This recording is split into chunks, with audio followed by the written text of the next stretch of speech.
ये दिख रहा है स्क्रीन? Is it visible? अभी हाँ, yes, okay visible. Okay okay okay. तो आज हम लोग जैसे बुद्धा के बारे में इतने दिन से पढ़ रहे हैं, और उन्होंने जो अपना 8 तरीके हमको बताए जीवन जीने के, उसके बारे में हम निरंतर जानकारी ले रहे हैं।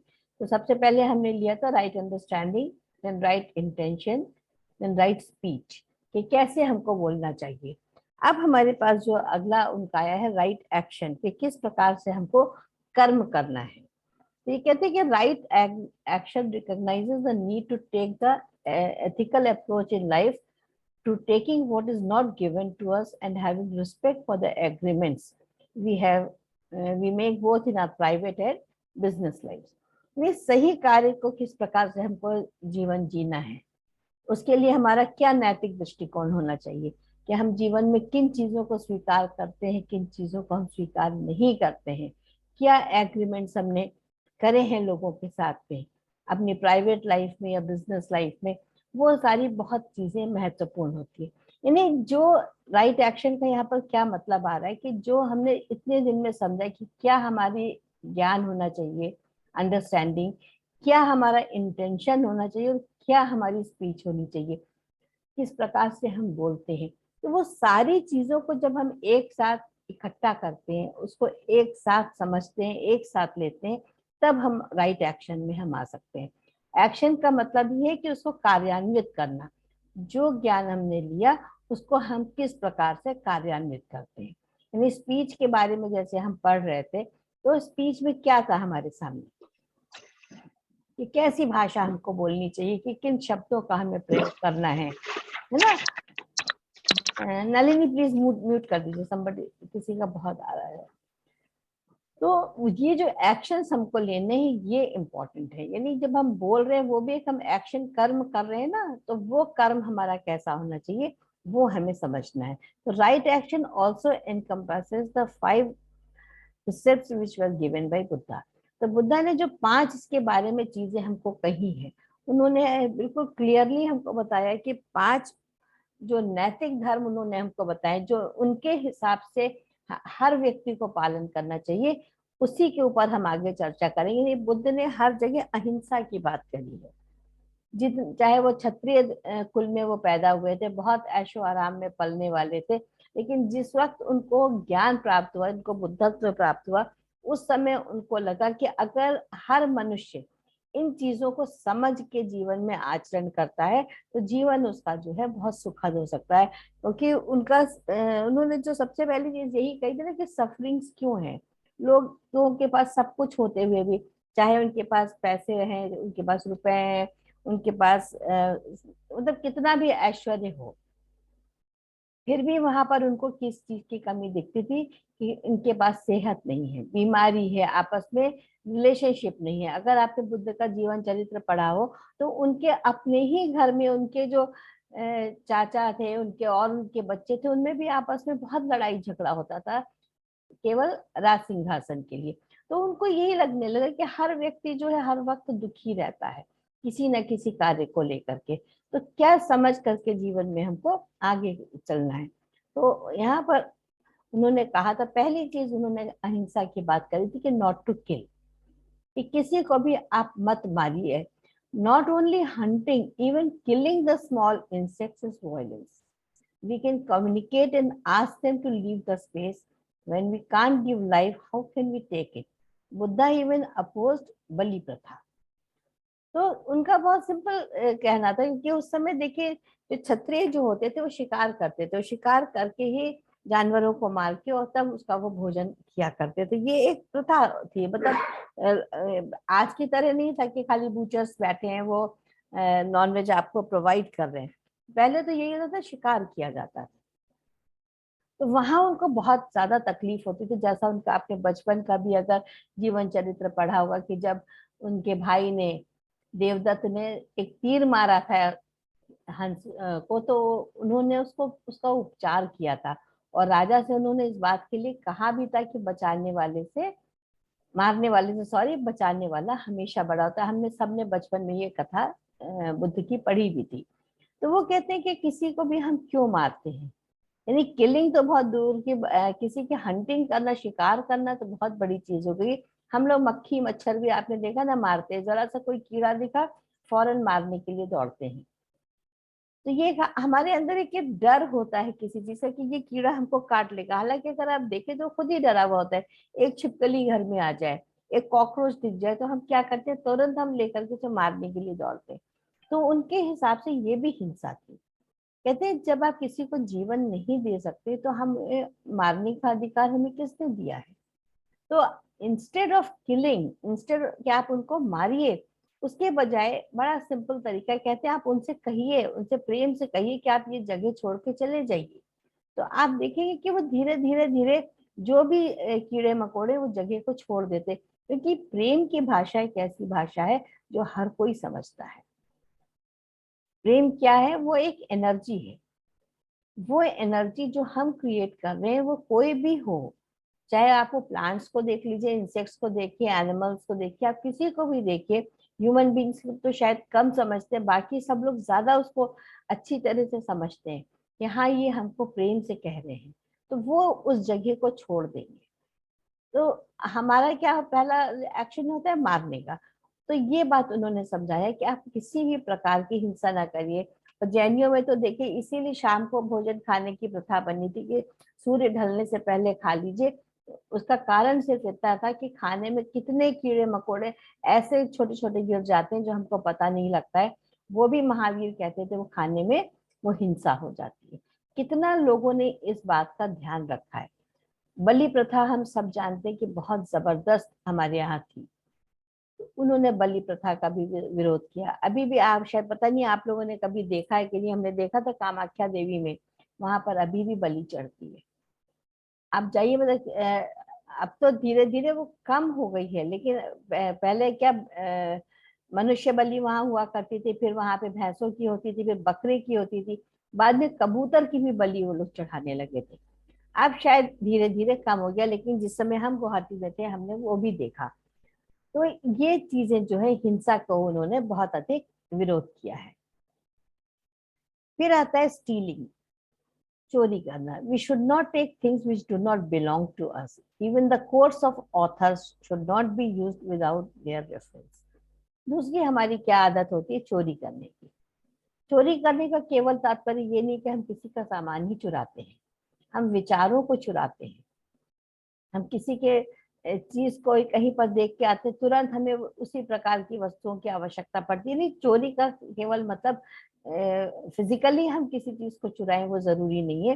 वो कहते हैं कि ऑथर्स के जो कोट्स होते हैं, हम लोग कई बार उनके कोटेशंस लिखते हैं, लेकिन हम उसमें ये बताने की जरूरत नहीं समझते। या जैसे हमने कोई चीज पढ़ी तो हम ये कहें नहीं, ये तो हम बता रहे हैं आपको, इसमें हमें बड़ा गर्व महसूस होता है कि हम बड़े ज्ञाता हैं, हमको बहुत अधिक जानकारी है, इसलिए हम अपनी तरफ से इस चीज को आपको बता रहे हैं। ऐसा नहीं करना चाहिए, ये भी चोरी है।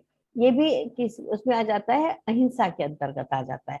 तो हमेशा जब आप किसी भी चीज को कोट करते हैं, किसी भी बुक का कोई रेफरेंस है, कहीं भी आपने कुछ पढ़ा है, तो आप ये बताइए कि हाँ उनके द्वारा हमको ये बात पता चली है और वहीं से हम आपको इसका रेफरेंस दे रहे हैं, वनिस्पत ये कहने के कि नहीं नहीं ये तो हम आपको बता रहे हैं। और इसमें कोई गर्व की बात नहीं होती कि अगर आप किसी की भी चीज को लेते हैं और फिर आप उसके बारे में कहते हैं कि ये मेरी है। फिर आता है lie, never tell a lie. For saving from punishment we start making excuses for us and for dear ones also. This is a sin according to Buddha. Buddha कहते हैं झूठ मत बोलिए।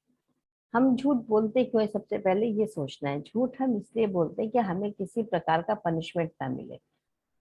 कारण ही केवल यही होता है कि हमें दूसरा जो है सजा ना दे। अब माता पिता से हम लोग छोटे थे क्यों झूठ बोलते थे, कि हमको पनिशमेंट मिलेगा। पनिशमेंट के पीछे जो क्या चीज है, वो हमारा भय होता है। भय क्यों रहता है हमारे अंदर, तो भय तभी उत्पन्न होता है जब हम जानते हैं कि हम किसी गलत कार्य को कर रहे हैं। तो अपने को बचाने के लिए या किसी दूसरे को भी बचाने के लिए हम बहुत सारे बहाने बनाना शुरू कर देते हैं कि किसी भी तरह उसको सजा ना मिले, सजा से बचाने के लिए। लेकिन अगर हमने कुछ गलत किया है और हम जानते बूझते हुए कर रहे हैं उस गलती को, तो उसका पनिशमेंट हमको लेना चाहिए, हमको उस चीज को एक्सेप्ट करना चाहिए कि हाँ ये हमने गलत करा है। लेकिन हमारी क्या मानसिकता होती है कि नहीं, हम उसको बहाने बना करके तरह तरह के 50 बहाने बनाएंगे, नहीं उसके पीछे ये था, एक्सक्यूजेस देते रहते हैं, और उससे हम चाहते हैं कि हम बच जाएं। तो बुद्ध कहते हैं ये भी एक बहुत बड़ा पाप है, अपराध है, कि अगर हम झूठ बोलते हैं। हम लोग दिन भर में अगर आप सही मायने में देखें तो कितनी बार कितनी चीजों के लिए झूठ बोलते हैं और फिर सॉरी बोल देते हैं। और सॉरी भी कैसा होता है, जो सॉरी हम जबान से बोल देते हैं, लेकिन उससे क्या लाभ होगा आप देखिए।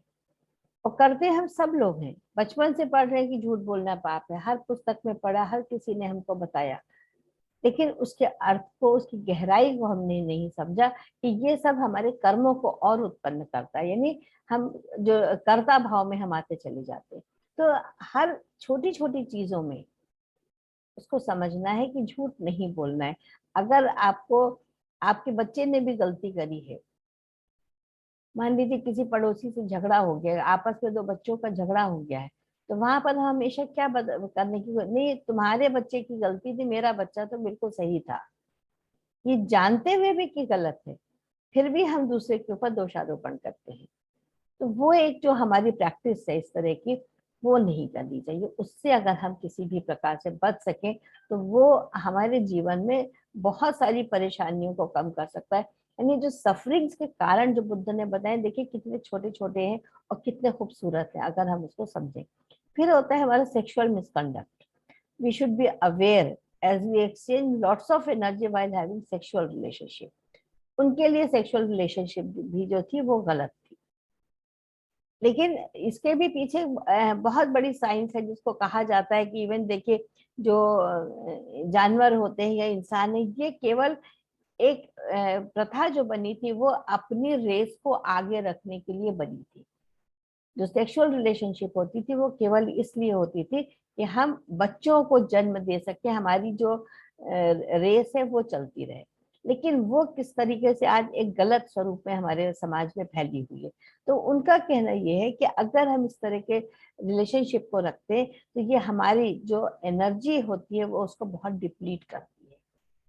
तो अगर उसको सही रूप में, सही समय पे, सही तरीके से किसी भी चीज को यूज किया जाता है तो वो तो ठीक है। लेकिन जो फन के लिए होता है, जो केवल एक मजा मस्ती के लिए जो सेक्सुअल रिलेशनशिप करी जाती है, वो उनके हिसाब से गलत थी, क्योंकि पुत्र तो उनका भी था।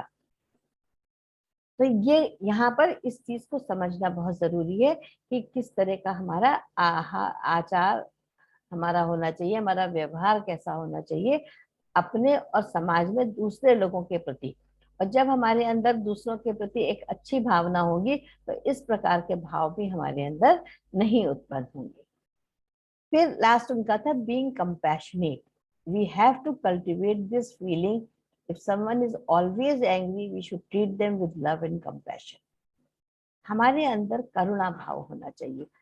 करुणा होना बहुत अधिक आवश्यक है। तो इस चीज को हमें अपने अंदर नर्चर करना है, अपने अंदर इसको हमें धीरे धीरे, जैसे हम पौधों को पालते हैं, उनको नर्चर करते हैं, उनको खाद पानी देते हैं कि पौधे हमारे पनपे, वो बड़े हों, इसी प्रकार से हमें अपने अंदर प्रेम और करुणा की भावना को जागृत करना है, कि जिससे निरंतर जो हमारे अंदर क्रोध आता रहता है, या हमारे अंदर हर्ट फीलिंग होती है, या हमारे अंदर और बहुत तरह की तकलीफें होती है, वो धीरे धीरे धीरे धीरे करके कम होती है। हम जब सामने वाले को देखते हैं कि उसे बहुत गुस्सा आ रहा है तो हमारा क्या रिएक्शन होता है, हम उसको या तो डांटते हैं, या उससे हम झगड़ते हैं, या हम उसके साथ गुस्सा, और ज्यादा गुस्सा हो जाते हैं। लेकिन उन्होंने कहा इससे वो चीज बढ़ती चली जाएगी, खत्म नहीं होगी। आग पे हमें हमेशा एकदम से पानी, जो हम कहते हैं ना पानी डालो, पानी से क्या होता है, आग बुझ जाती है। तो हमारे जो प्यार और कंपैशन के, लव और कंपैशन के जो हमारे वर्ड्स होंगे, वो धीरे धीरे धीरे जो क्रोध की अग्नि है उसको शांत करेंगे। लेकिन हमारे अंदर इतनी ज्यादा पेशेंस नहीं होती है कि हम ये कर सकें। हम हमेशा दूसरे को डिग्रेड करने की कोशिश करेंगे, उसको हम हमेशा डांटने की कोशिश करेंगे, उसे गलत साबित करने की कोशिश करेंगे कि अगर तुम इस तरह से करो तो तुम गलत हो। हम उसका कारण को नहीं समझना चाहते हैं। तो इस तरह के जो हमारे कंडक्ट्स होते हैं ये हमारे अंदर हमेशा एक डिस्पैरिटी लाते हैं, हमारे अंदर एक दूसरे से अलगाव होता है, हम दूसरे के प्रति एक करुणा भाव को नहीं रख पाते हैं। तो ये देखिए हर चीज जो हम पढ़ते आ रहे हैं, समझ रहे हैं, वो सब एक दूसरे से रिलेटेड है। ये नहीं है कि अगर हमने अंडरस्टैंडिंग की बात करी तो वो कुछ अलग था, या हमने स्पीच की बात करी तो वो अलग है। वही सब चीजें हमारे एक्शन में आती है। तो अगर हम समझदारी से काम ले रहे हैं, अगर हम समझें कि जीवन में क्या हमें करना है, डूज एंड डोंट्स अपने लिए हम समझें कि हम किसी प्रकार से भी किसी मनुष्य को, कोई भी हो, उसे हम तकलीफ नहीं देंगे, और हम किसी को पनिशमेंट देने के लिए भी नहीं है, ना हम किसी को जीवन प्रदान कर सकते हैं। तो इस तरह की जो वॉयलेंस है, यानी वॉयलेंस खाली मारने से ही नहीं होती, वो स्पीच की भी वॉयलेंस होती है। अगर आप सही मायने में सोचिए, जब हम किसी को बहुत जोर से बोलते हैं, उसको कितना दुख पहुंचता होगा, कितना उसको मतलब अंदर से वो तिलमिला जाता होगा कि देखो किस प्रकार की बात ये लोग हमसे कर रहे हैं। जैसे हम स्वयं होते हैं, तो हमेशा अपने को उस जगह पर रख कर देखिए कि हम दूसरे के साथ जो व्यवहार कर रहे हैं, या दूसरा हमारे जो साथ जो व्यवहार कर रहा है, उसको हम कैसे समझे। सिस्टर शिवानी की एक बड़ी अच्छी बात थी, उन्होंने बहुत पहले कही थी कि हमेशा टेबल के दूसरी तरफ बैठ के देखिए, तब आपको पता चलेगा कि क्या महसूस करता है इंसान। जो बॉस होता है वो टेबल के एक साइड में होता है, और जो एम्प्लॉय है वो दूसरी साइड में होता है। और जब बॉस उसको डांटता है, या उसका मजाक बनाता है, या उसको सबके सामने बहुत डिग्रेड करता है, तो उसे कैसा महसूस होता है। तो उनका ये शब्द मुझे हमेशा बहुत अच्छे लगे। मैंने इस चीज को समझने की कोशिश करी, जीवन में उतारने की, कि हमेशा अपने को टेबल के दूसरे साइड में रखिए, और फिर देखिए कि आपको कैसा लगता है। तो जब हम इन छोटी छोटी चीजों को समझेंगे, तो धीरे धीरे हमको बुद्ध की जो टीचिंग्स है वो समझ में आने लगेंगी, और हर चीज को हम अपने जीवन में चरितार्थ कर सकते हैं। इसमें कोई भी चीज ऐसी बहुत बड़ी सी अगर आप देखें कि नहीं है कि जो हमको नहीं समझ में आ सकती है, लेकिन हमारा क्या प्रॉब्लम होती है कि हम उसको जीवन में उतारना नहीं चाहते। तो अगर हम इनको समझें, यानी चार चीजें अब तक हमने उनके जो चक्र है उनका चलता है ना, 8 फोल्ड्स ऑफ पाथ, जो मैंने आपको शुरू में दिखाया था कैसे उनका पहिया घूम रहा है, तो वो निरंतर घूमता रहता है, और उसी में से हमको चीजों को पकड़ करके आगे की ओर अग्रसर होना है। तो आज के लिए ये इतना ही था, राइट एक्शन के लिए। मैं रिकॉर्डिंग